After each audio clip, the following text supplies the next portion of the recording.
Hey everyone, this is Soup here, and today I'm joined with my friends for the first episode of the Resistance Radio podcast.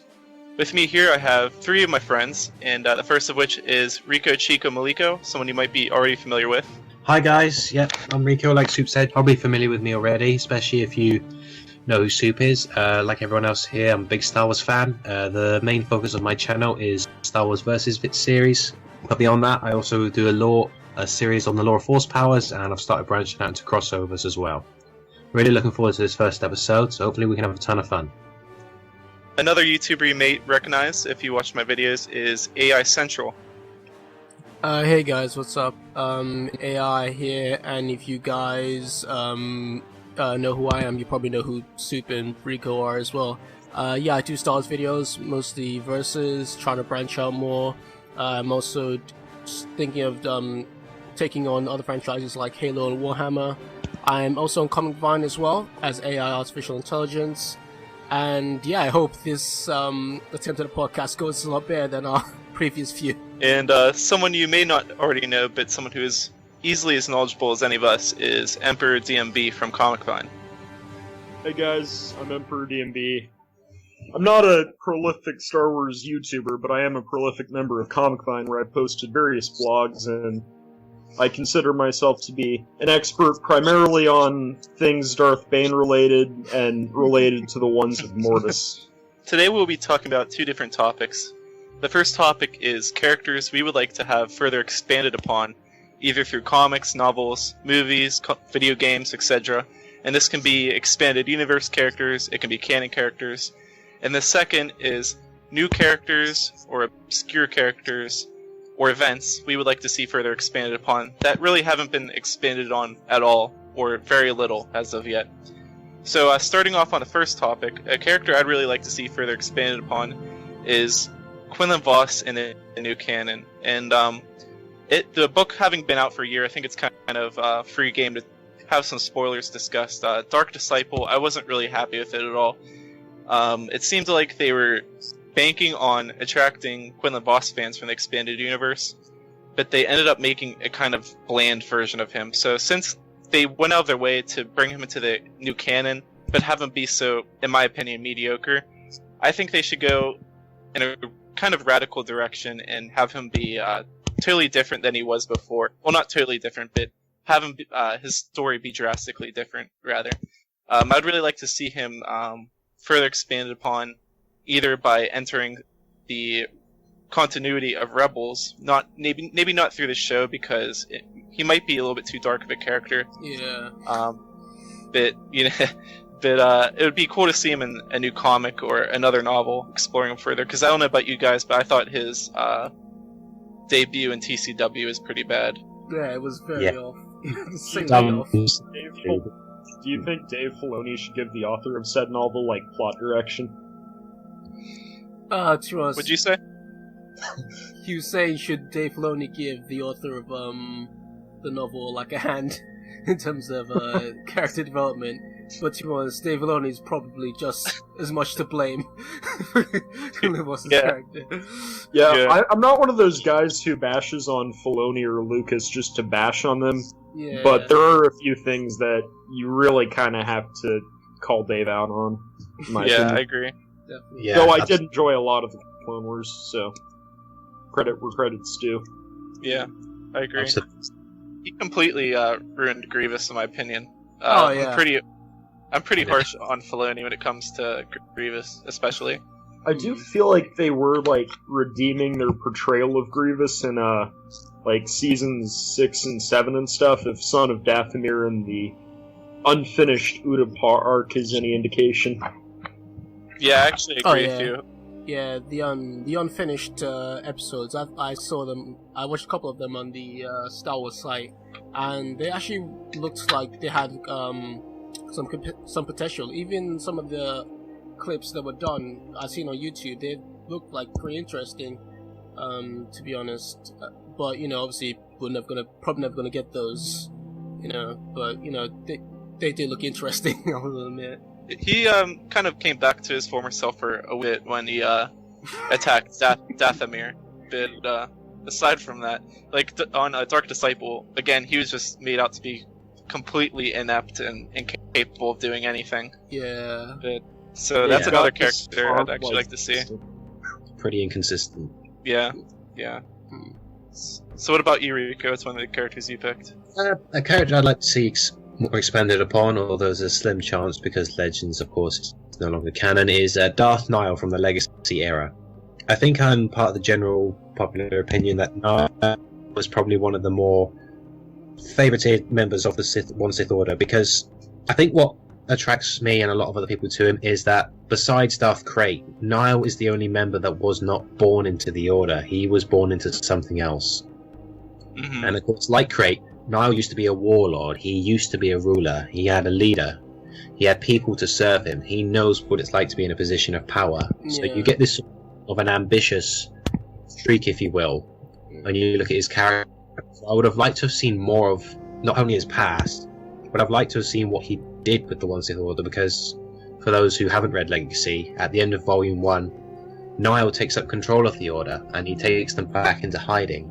But when we do get to read Legacy Volume 2, we don't really know what he's doing with the Order, because it cuts away to a different story almost entirely.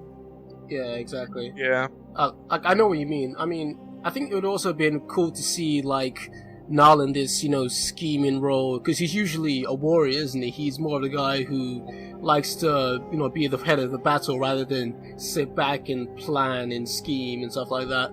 So, I mean, it would have been cool to see him in some kind of role where he's like some politician or some mayor or something, someone of high status, and maybe some ward in the outer rim or something like that. People unaware of his like previous life and stuff like that, what he's done, and the fact that he was sort of in control of the Sith after Krayt and Warlock had been like taken out essentially. He was meant to be like the sort of like their ruler now. But yeah, I think it would have been cool to see what would happen to him, like what new roles he would have been taking. He'd have to take as the new ruler of the Sith. Like what would have happened to like the triumvirate now of the Galactic Alliance, Jedi Order, the Empire, all that stuff. I think it would be interesting to see what his plans and machinations would have been. But obviously, we got a completely separate story from what we had, with a few cameos of characters from the original Legacy volume, but there was no continuation of the stories. Yeah, there was no continuation of the story, especially when there was potential and like what's it called, like cliffhangers from the last season, at least from the last comic series, where you have all these Sith dressed up as all these politicians and people of influence essentially, and then we just have volume 2, Anya Solo, a distant descendant of the Solo tree who's not been force sensitive. They tried to do this scoundrel's story arc, but obviously it just didn't. I don't think most people bought into that. Did you guys particularly? Yeah, definitely not. How did that even happen? I don't know. Hold on a second. Jaina's Solo was like the last one of the Solos since Anakin and Jaina died. She might have had children. She took on Fel's name. So yeah, their descendants would have had the Fel name. How did like another Solo pop up? That's actually a good question, to be honest. I never really thought of that. Exactly. Anya Solo. Something else about Anya Solo, Cardis's daughter. So her children might have her sons or daughters may have kept her last name. So there's always that. I guess that's where it is. Yeah, I completely skipped my mind because I'm not a huge NJO fan, so it didn't really strike me. Yeah. Something else about Nihil is that from a grander timeline perspective, he is the last known Dark Lord of the Sith in the Legends continuity. So that just adds a whole new gravity to just his. Yeah, that's true. Yeah. Actually, yeah. Damn, wow, this is really in sci-fi. I never actually thought too deep into this. Fair enough. Yeah, that's true. Yeah, I would agree with Rico that his ambition is what makes him really interesting. The problem I have with most of the One Sith is that they really kind of lack ambition, since their purpose in life is to serve Krayt. Especially Darth Talon, who worships Krayt like some sort of dark sex god or something. She doesn't have that greater ambition, and that's basically why she's my least favorite Sith. Like, from a Sith philosophical standpoint, her possessing that selfless devotion to Crate is just kind of disgusting from a Sith point of view. Yeah. And I Kyle agree. actually having that ambition makes him more interesting and likable as a Sith for me. Yeah. We talked about this before. That's what made Warlock so great too, because he wasn't in love with Crate himself. He was in love with his idea, so much so that he was even willing to usurp Crate, even though he was essentially the birth of that idea, if it meant keeping that idea further. So even though he was loyal, he was only loyal up until a point, and he was loyal in a way that was interesting, whereas Talon was like really kind of flat in that regard. He's loyal to the idea. In that regard. I mean, you can appreciate that she was most likely raised to think that way, but it doesn't give us a good perspective. Although I would have been curious to see how she would have reacted to Niall being in charge of the One Sith Order, because they were their biggest rivals, respectively. Yeah, exactly. Yeah. So I wonder if she would continue to serve Niall, or would she have buggered off? I do feel like they got along with each other better than either of them got along with fucking Strafe. Oh, Yeah, yeah, seriously. definitely. Yeah. Definitely. Yeah. I was gonna say, I mean, it sort of makes you think, you know, what's her face? It's sort of the relationship with, Sidious and Maul before, you know, Sidious screwed Maul over. You know, Sidious was Maul's whole world. It is the same thing with Talon as well. You know, like, once Crate died, I can only imagine what she's going through. Not I can't imagine what she's going through, but, like, you know what I mean. She's, Yeah, she doesn't know what to do. Her whole world is gone, essentially. She has no identity. She has no independence. Like, will she join the Sith? Will she stop being a Sith? Will she do what Maul did and try to raise a criminal empire? You know, it's just those things that we could have seen in Legacy Volume 2. But then again, it's one of those things, because essentially when you take away Crate, you take away Talon as a character.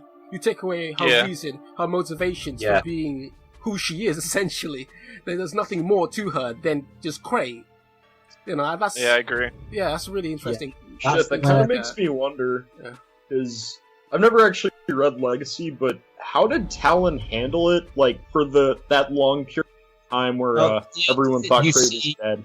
When Crate dies and Niall takes control, the last scene you see of Talon is she's walking away from the tombs of Korriban, I think it is, in a hooded robe, and that's it. It's vague. No, I meant with Warlock's betrayal, like, for that period of time where everyone thought... Oh, wait, no, they didn't. My bad. She knew.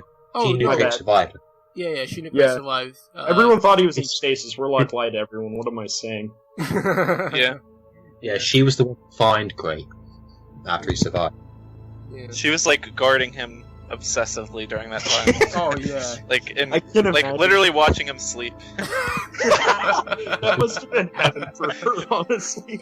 My Dark Lord of the Sith. Yeah. So what about you, AI? What's one of the characters you picked? One of the characters I picked was actually, get ready, fanboys. Revan, essentially. Basically his origins, because essentially what Revan is a generic blank character. He's one of those RPG characters that you do whatever you want, but he wasn't really flushed out in terms of his origin. Like, obviously we got the Revan novel, and got the subsequent add-ons for the Star Wars Young Republic MMO, but we never actually got anything, like, about him or his, like, actual life prior to the events of Knights of the Old Republic. So I'd like to know stuff about, like, his life before, like how did he join the Order, how did he meet Alec at the time, what's his real name, because for those of you who don't know, Revan isn't actually his real name, and neither is Malik's, essentially, because Malik's real name is actually Alec. They changed their names to evade, like, the Jedi Order's nose or something like that, so their radar, essentially. They basically wanted to do whatever they could to join the war, so they had to change their names and things like that. I'd like to know his relationship with Mistress Surik, with Treya, with even the Republic soldiers he served next to. What decisions, like, drove him to the dark side? Because he was already on that path even before he and Malik were corrupted by the Sith Emperor. I'd like to know what decisions he had to make. Did he have to kill some innocent people? Did he kill unarmed warriors? Did he torture anyone? You know, is that sort of thing. Did he let people die on purpose to achieve his goals? You know, is that sort of thing where the prodigal knight, you know, who's doing this thing is so right, who's still trying to do right, but ends up becoming much worse than what he intended, than what he originally intended to destroy. It's the same thing with like Anakin as well. He had good intentions, but then that drove him to the dark side. So I like to see sort of an origin story for, you know, the prodigal knight, the Force, the great being who's meant to, you know, save the galaxy and stuff like that. But obviously, much better handling than the prequels. But yeah. That's pretty much. I'd also probably maybe to like to see what his life was like as a Sith, because we didn't get much on that either. We knew he almost took the whole galaxy. He almost destroyed the Republic. Sorry, as a Sith. And I'd like to know like what exactly happened. Who did he ally with? You know, it's not like he just came back and brought a whole freaking army with him. Well, maybe he did, but you know, I'd like to know. Essentially, I'm really anxious because Revan is one of my favorite characters, even though many people, you know, see him as a blank slate, which I think I can agree with. But you know, he still like appeals to me, especially the Knights of the Republic. Was one of my favorite games of all time, essentially. But yeah, I'd like to see more on Revan's origins mostly. Give us feats. Give us feats. What you said, like, Revan is kind of a blank slate, so for a lot of that, for the most part, like, Revan's character is really more of an idea, I guess. Yeah. What I actually liked is when he actually got characterization in the, like, not really so much in the Revan novel, but during the Foundry Flashpoint in Star Wars The Old Republic, you can sort of see the point he's at, and you can sort of see that he's a tragic character, I guess. You can almost feel the sorrow and the drive to actually, like... Desperation. Yeah. Now, granted, Shadows of Revan did basically turn him into Gollum, which I didn't really like. He has, like, the worst case of multiple personality disorder known to man. Yeah. We cast you out! Like, what?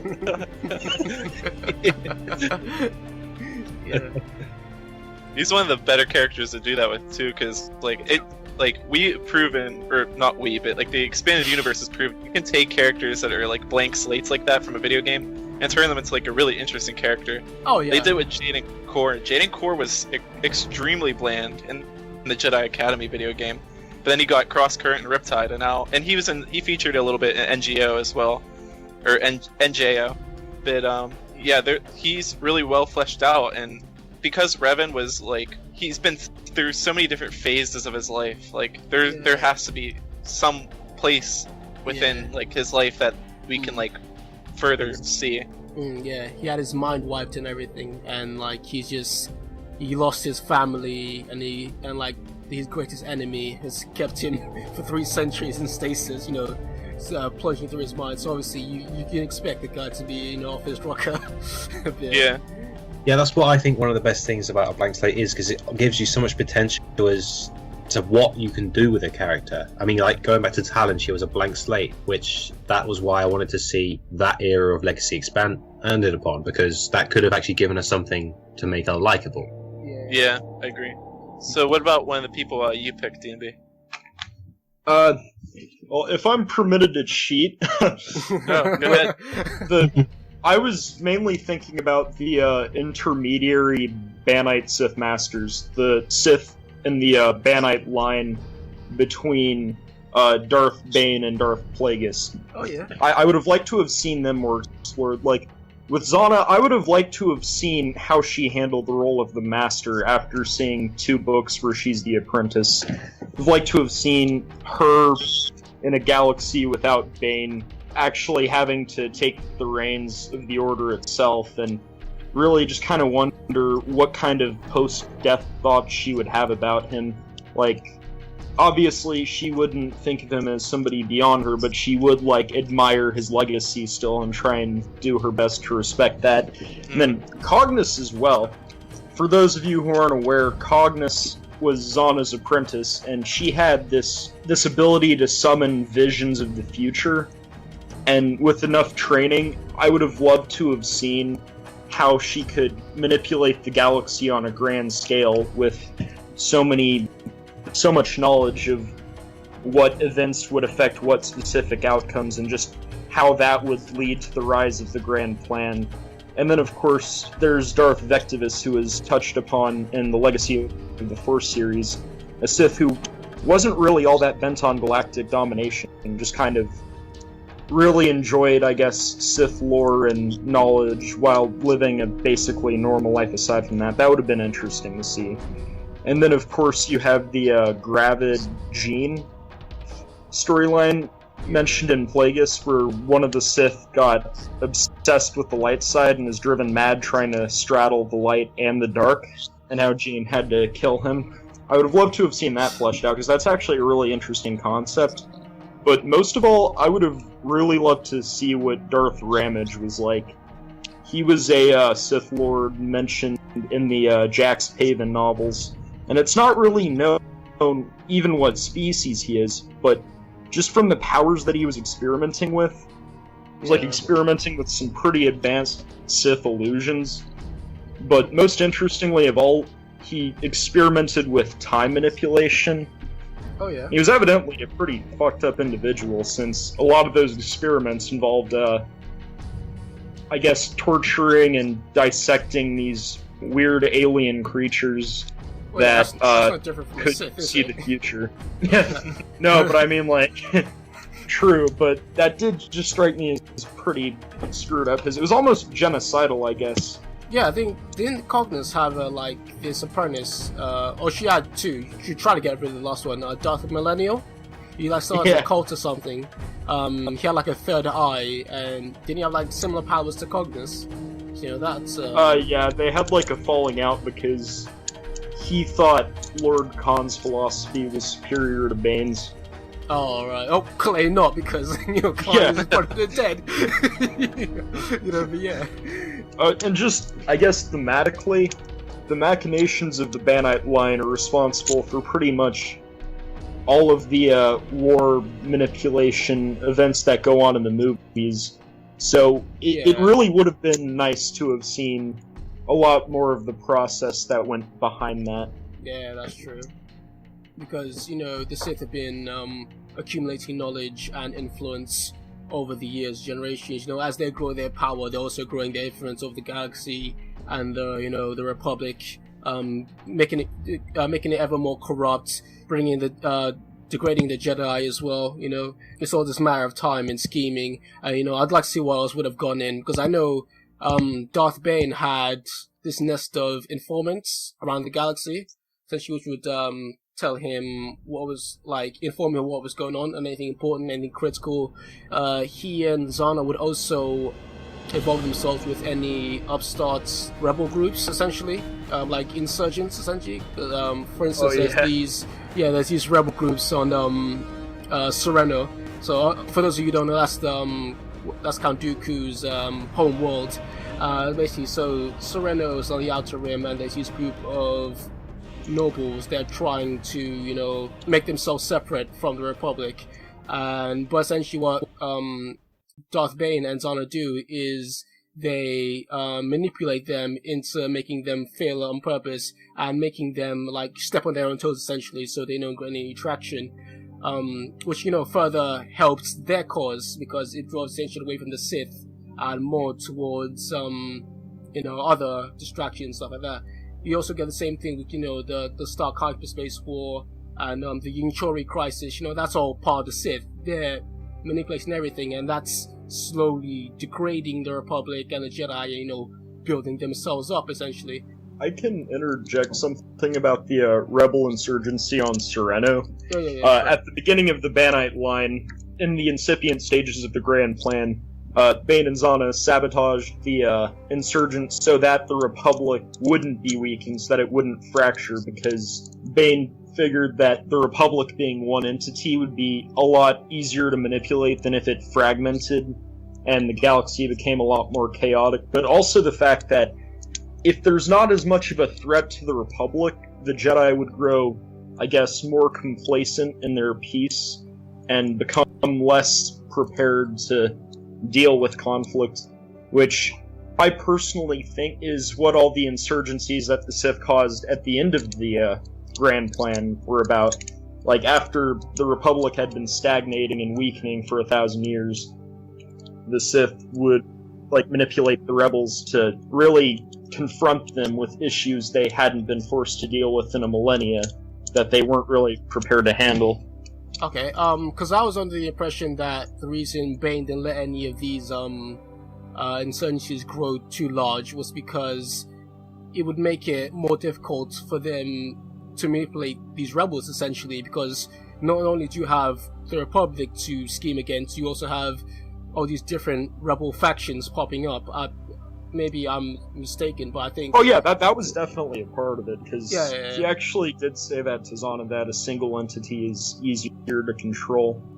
Yeah, and all these different factions popping up. You know, it's really interesting, if you think about it. Yeah, it'd be great to see what Sith, like, influence, how the Sith influence Galaxy as a whole. Like, we don't even know. There might, one of those, Banite Sith may have also been, a Supreme Chancellor at one point. You never know, it's one of those things. They could have been... Oh, well, no, one of them was. Oh, yeah, obviously, we all know that. Yeah. I mean, it'd also be interesting to think that, like, maybe even one of them had, like, infiltrated the Jedi.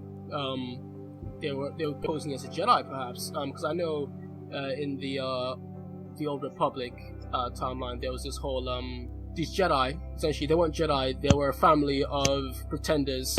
They were all Sith, who actually answered to the Sith Emperor, the resurgent Sith Empire, essentially, and they would act as informants, but they had been his family of Jedi, because, you know, families were allowed back then. So it'd been cool to see that, oh, maybe this apprentice had been pulling as a Jedi his whole life, but, you know, they were so oblivious to it, because they were so arrogant and conceited, you know, things like that. That would have been interesting to, you know, get some insight on. If I can delve off into a side tangent on Banite philosophy, for me, a lot of the ingenuity with Bane's Order came from the fact that the main weakness of the Sith was was the infighting, and Bane's philosophy turned that into a strength because it became a mechanism for this cyclical improvement and evolution. Whereas with the Jedi, what Bane's philosophy did was remove the Sith from the public eye, so that the Jedi could have nothing to band together against, essentially removing their greatest strength while leaving them in peace so that they could weaken. Really, a lot of my respect for Bane's philosophy was that he used it to transform the Sith's greatest weakness into a strength, and used it to turn, essentially, Jedi philosophy against the Jedi. Alright. Yeah, I agree. That's interesting, yeah. Alright, so the second topic we have here is new characters or obscure events or new events we'd like to see further expanded upon. And one of the few I'd really like to see is the conflicts between the Death Watch and the traditional Mandalorians, as well as the state of the planet of Mandalore before the rather reformist government it came to take. Because in TCW we see... remember when Obi-Wan Kenobi first lands on Mandalore and Duchess Satine's talking about how, like, they're all civilized now? And, like, that's, like, a huge reform after thousands and thousands and thousands of years of the Mandalorians being... Oh, yeah. So there had to have been something catastrophic that happened, and this is in canon continuity, too. I think there was this thing I read about a while ago where essentially, I think the Mandalorians had... like the home world they call Mandalore, they caused so much war on the planet that it destroyed them. That's why you see them. That's why you see them live in all these these glass cities, essentially, because they've destroyed the planet. And I think a group of Mandalorians came out and said, "Hey, you know, we messed up our planet. We've been defeated by the Republic numerous times. It's just time to stop." I think that's how they came down to it. They just wanted to just end the whole conflict thing. You know, they saw it as like a step off from themselves. They're becoming better, but obviously you have these people who are like, oh no, you know, we'll stay with the old Mandalorian traditions, and that's how the Death Watch sort of surged off in the true Mandalorians, because the new Mandalorians essentially didn't recognize the true Mandalorians, and the Death Watchers, Mandalorians, and became terrorist groups. But I think that's how like they all diverted into different various groups. Well, I could be wrong. No, you are right. I remember them mentioning it. I understand that like they gave a reason, but it just didn't seem solid enough. Like from a storytelling perspective, I'd rather have seen like the actual like political happenings of all that like actually go on, rather than just be basically handed to us. Something else that I realized could tie into that was I was thinking how in this reformist movement did Satine, a pacifist, not get killed by all the angry Mandalorians, but then I remembered that it was mentioned that Obi-Wan and Qui-Gon were at one point protecting her, so if they did expand upon that, they could also bring Obi-Wan and Qui-Gon into the mix and expand more upon their master-apprentice relationship. Which we need desperately in the new canon. And give Obi-Wan and Satine some more backstory. Yeah. Wasn't that like a mission that they were on for over a year? What events happened over that? You know? Yeah, that is a long time to be on a mission. I was gonna say, going back to the thing about how you're saying that how Satine wasn't killed outright for saying something so stupid against, blaster toting Mandalorians is, Satine wasn't among the first monarchs of the new Mandalorians who come. Like, this system of pacifism has been around for like generations, for centuries even. It's gone back a long ass time. So I think I know what you mean. I mean, they could have done with all that time. They could have slotted in some explanation for it. Because even in the Mandalorian temple, we see like this Mandalorian mural of how the Mandalorians were fighting the Jedi. And it's I don't know, maybe Satine could have walked Obi-Wan through the palace. That's a very nice mural you got there. What's it about? And then she goes into this like mini monologue about how the Mandalorians used to be this warrior culture. So obviously we told a lot that they used to be warriors, but we never really given any visual context, like how ruthless they were. Like the fact that they were on par with the Jedi or something like that. Because we also get that they're like, previous is like, the Jedi are our worst enemy or something like that. They did everything wrong with Mandalorian society is it's their fault essentially. But yeah, I think it would have been good to get a lot more insight on that and the whole reasoning behind the pacification of Mandalorian culture. Well, most of it anyways, as you know. So, moving on, what about you, Rico? What would you like? I would have liked to have personally seen maybe an adaptation of the Tales of the Jedi comic series, because it was one of the more interesting eras, because when you look at the war that Exar Kun rages, you see that there are a lot of Jedi that become degraded in their morale, in a sense. Well, as it does with the Jedi in any of the wars, the Clone Wars is another prime example of this, because so many of them decided to leave the Order and join Kunoi's forces. So I wanted to see what sort of things would motivate them to do that. And of course, the ancient Sith are some of the most interesting members of the Order that I think to have ever existed in the Sith Order. So it would have been nice to see some of the more, I don't know, is primitive a word to use to describe them? Not primitive, but it's not the usual sort of Sith that we're accustomed to seeing. Yeah, low grade, I guess you could say. Low grade. Or downgraded, yeah. It's interesting to see things like that happen on TV, because we rarely ever saw any rituals. So to see that happen on a more frequent basis would be an interesting thing to see as well. Yeah, I think. Yeah, I agree with you. It would also been great to see like the whole like Ulic becoming a Sith, because obviously we got, I think was it Tales of Jedi Volume 3 where Exar Kun and Ulic join forces, and then we skip to the next volume where it's like at the tail end of the war, essentially. Like not much, we don't actually see, because at the time Ulic like killed his brother, we didn't actually know whether he had turned to the dark side or he did. Well, obviously we knew he did, but we didn't know like how much of a person he actually changed. Because it would be great to see, like, because I mean, I think you're aware of how they both became the Dark Lords of the Sith. Like literally, they battled, and then what's his face? Marco Ragnos comes in. Ragnos.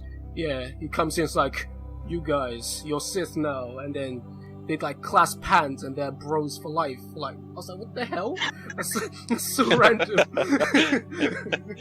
Oh yeah, it's been Sith, and then Ulick, the guy who was trying to get rid of it, is like, okay, cool.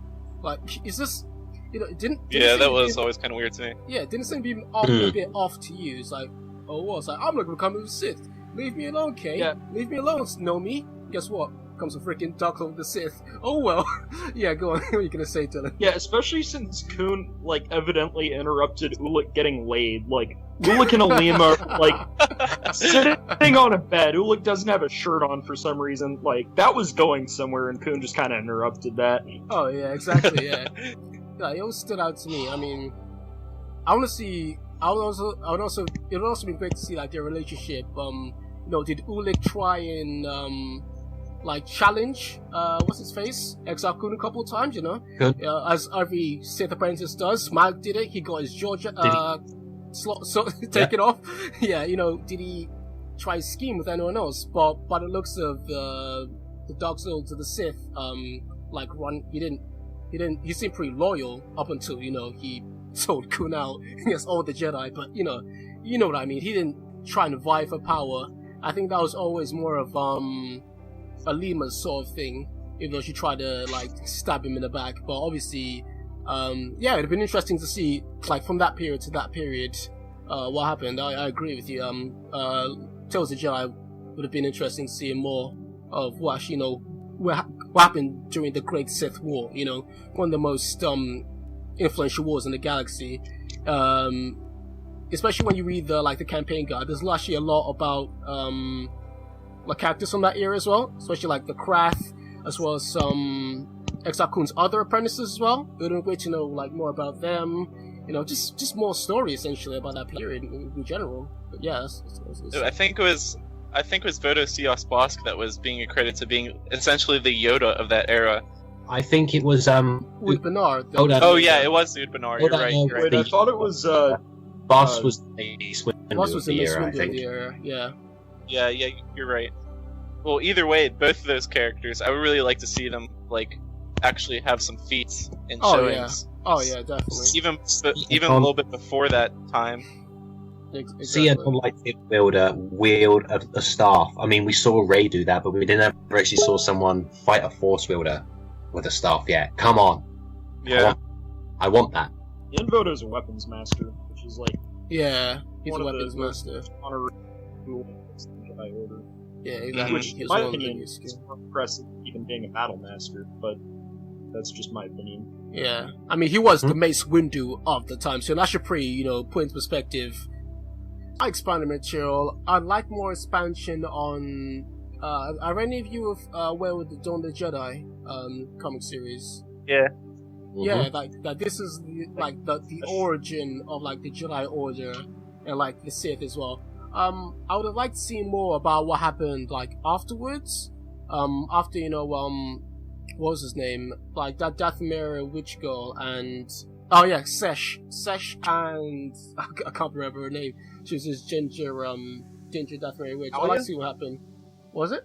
Are you talking about the origins of the Dathomirian witches? No, not the origin of the witches. The girl featured in the series happened to be the daughter of a pair of Dathomirians who died during I'm afraid the war.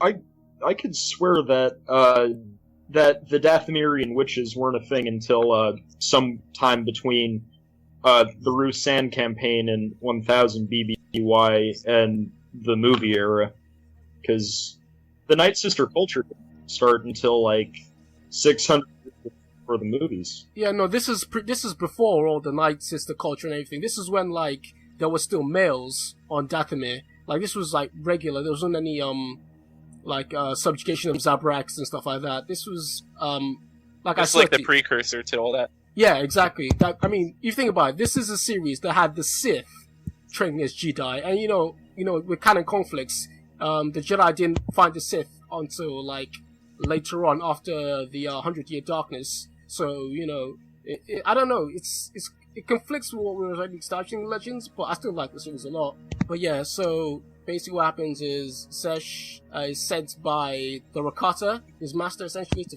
find a new world, infiltrate it, blend in or whatever, and then report, and then his masters come in, the Rakats come in, and they try to take the Tython system, but obviously they're defeated, and then, we see Zesh and the Dathomiri go off, and he's like, oh, are you ready for the adventure? And he's like, yeah, and then I think there are a couple as well this time, and I would have liked to see what happened afterwards, even though that's a pretty good way to end the story. This is the third arc in that whole Dawn of the Jedi comic series, but I would like to see what happened because you also get some other stuff that goes up, like what happened to the Sith, essentially. Essentially, there's these weapons called Force Sabers, which can only be activated by, the power of the dark side. And, this guy, I keep forgetting the names, this guy who had foreseen the coming of the Rakata after delving into this massive hole. Yeah, this is a while ago since I read this, so apologies if I can't properly state what I'm talking about.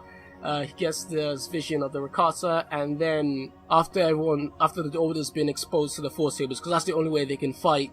Essentially, the Force Sabers are powered through the dark side, and this guy who, after they've defeated the Rakata threat, and he's like, oh, there's still more to be done, and it's like, you need to stop restraining, all this, balance and the Force stuff, but then this guy's like, he's not having it, and then I think that sort of breaks off into, how the Dark Jedi became, essentially, because that would be a great leap-off point for the writers to then go and say, oh, yeah, here's the new, here's another canon interpretation of how the Dark Jedi became, because obviously they've already got the Sith there.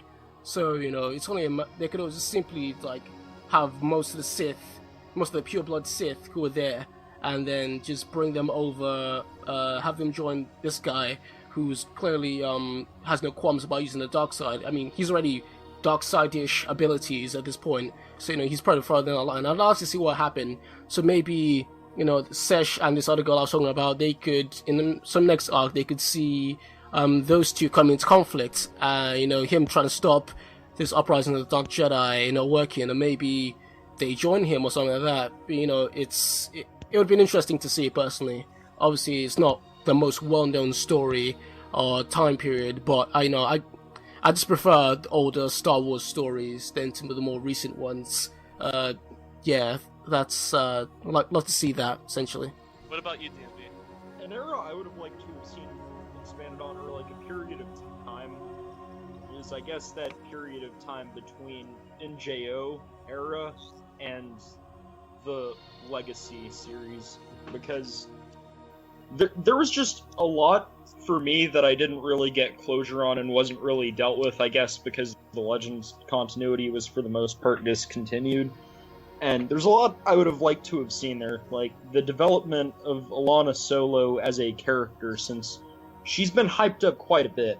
She's the daughter of Jason Solo, Darth Kaitis, and she was also prophesied to be this great being sitting on the throne of balance, in some sort of position of great power in the galaxy. Really?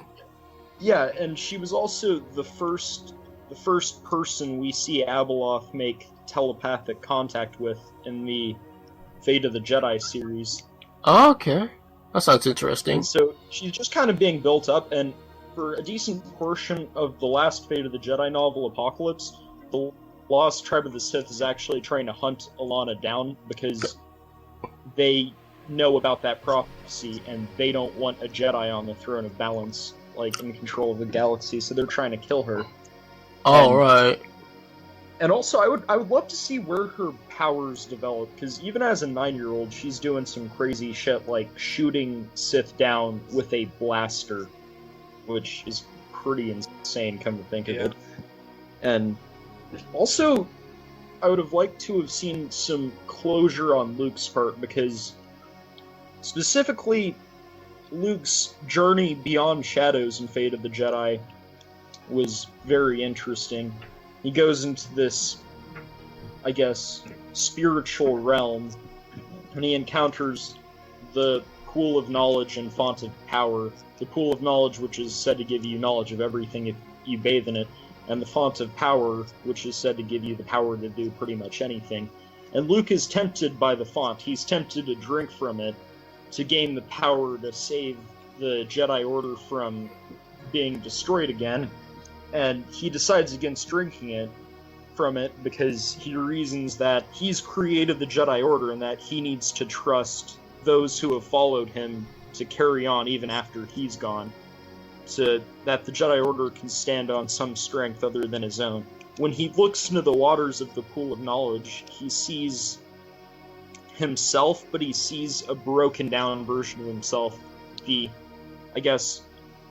strain he's put himself through trying to save the galaxy and build this new Jedi Order, that he's essentially worn down his very spirit and being doing this. And just with all that set up, I would have liked to have seen, I guess, the passing of the torch, the moment when Luke either dies or passes on, and he does so with that trust that the order he created can stand on its own. Right. And really just the resolved fates of the trio from the original trilogy in general would have been nice to have seen. And you think that, he wouldn't pass it on to, I don't know, Ben, his son? You think it would have been Elena more of?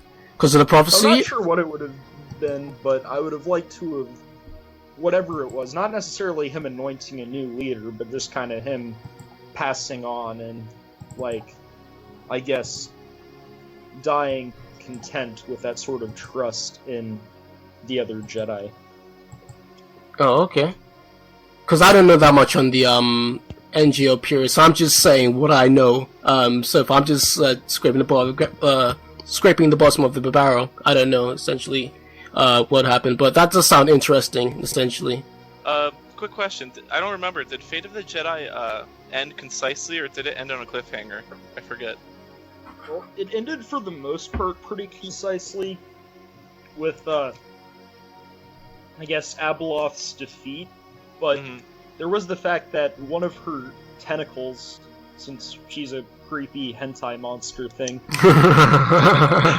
one of her materials, or one of her tentacles materialized somewhere and tried to choke someone, but then it dissipated because she didn't have, enough strength, I guess.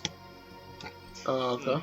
And they Fair didn't enough. kill her with the Dagger of Mortis, so there is that implication that she will return eventually.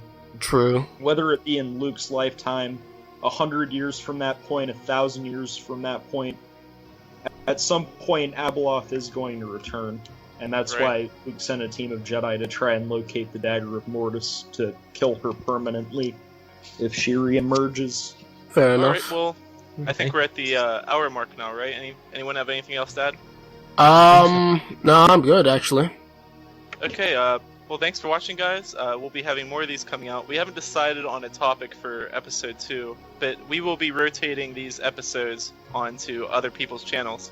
So make sure you guys subscribe to AI Central if you haven't already, and make sure you subscribe to Rico Chico Maliko if you haven't already. And be sure to check out Emperor DMB on Comic Vine as well. So any closing remarks for you guys? No, I'm good. Just have a nice day, everyone. Yeah. Thanks for watching.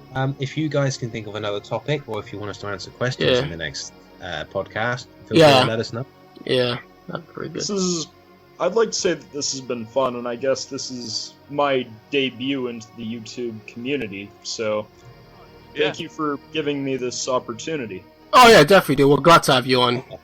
Absolutely. Even if you drive us crazy from time to time. Yeah. check out Emperor DMB's stuff on Comic Vine. He has written some really great stuff, and although it's not as easily accessible as a YouTube video, it's definitely worth dedicating some time to, especially if you're into the Darth Bane era and such. Yeah. Or the ones of Mortis. Are we still making a SoundCloud for this? We'll put it on SoundCloud, and we might put it on the podcast app as well, once we figure out those details. Yeah. So, again, thanks guys for watching. Feel free to leave any suggestions or questions. And like always, may the Force be with you. See ya. Always. Cheers. Peace.